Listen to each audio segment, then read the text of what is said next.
Mais avant cela, nous allons nous intéresser à l'Eden Palace, l'ancien cinéma de Pontivy, qui devrait prochainement retrouver une nouvelle jeunesse. Bonjour Agnès. Bonjour Isabelle.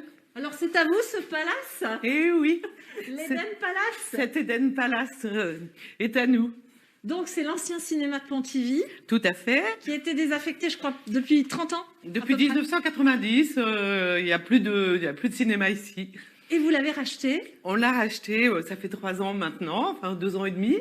Mais on l'occupait déjà avant. Je louais cet endroit pour stocker des décors.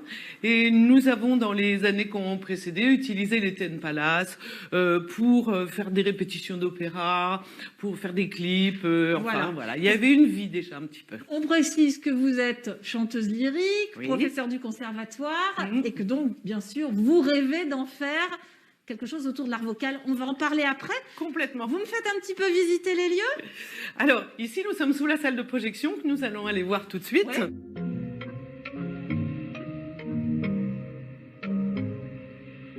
Alors, nous voici donc dans l'antre du projectionniste. Merveilleux!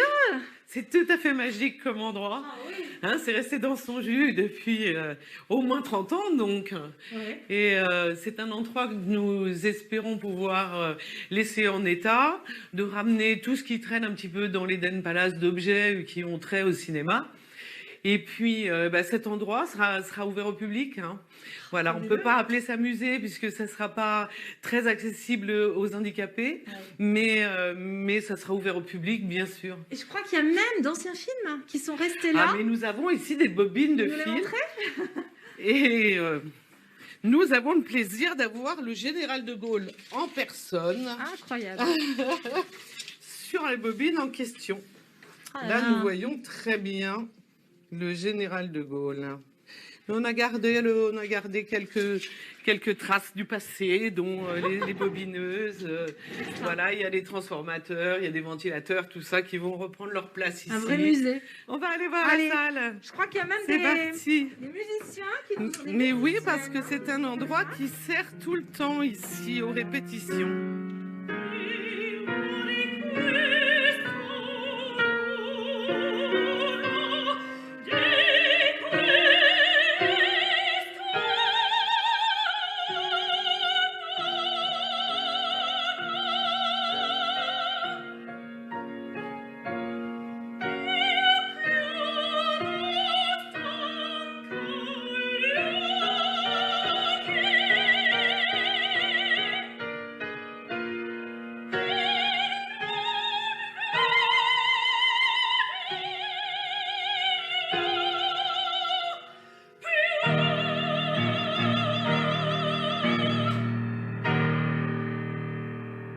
Voilà, Frédéric Lory au piano, Aurélie Castagnol au chant, l'air de Liu, extrait du Turandot de Puccini. Et si on les entend, c'est pas pour rien, hein, c'est parce qu'ici vous avez envie donc de faire une académie d'art vocal, c'est ça?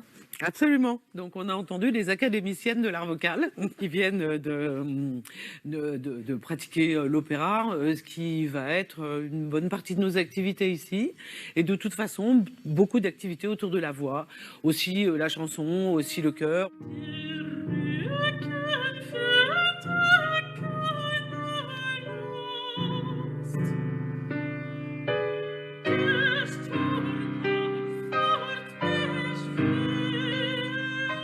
L'idée, c'est de faire à la fois d'organiser des ateliers, de faire des résidences et puis de proposer des spectacles, bien sûr, c'est ça Oui, l'idée? c'est tout ça.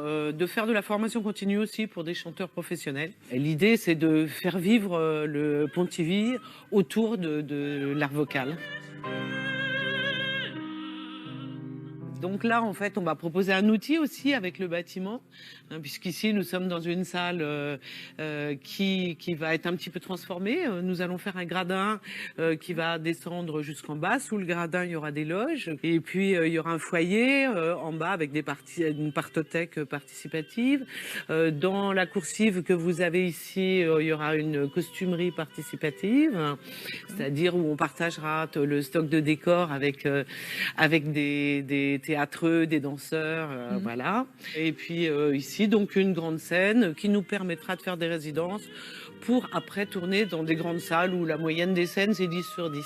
Alors c'est vrai qu'avant de mettre l'académie en route, il y a un petit peu de travail quand même. Un tout petit peu de travaux à faire ici. Un petit billet tout aussi. peu. Un petit billet aussi. Quelques petits billets. Voilà. Il y a beaucoup de choses que nous avons commencé à faire ici. Ça se voit pas beaucoup, mais il y a eu beaucoup d'heures de chantier participatif avec des bénévoles qui sont venus faire beaucoup de choses, les enduits, la costumerie, défaire, tout, plein de choses. Beaucoup de travail déjà. Un gros chantier, mais en tous les cas, un beau projet. Merci beaucoup Agnès Brosset. Et puis, il y a quelque chose que vous n'avez peut-être pas remarqué ici dans cette salle. Tout en haut, là-haut, il y a une fresque. Cette fresque a été réalisée par Ernest Blatt, le premier propriétaire du cinéma Eden Palace. Et en fait, son fils et son petit-fils étaient des photographes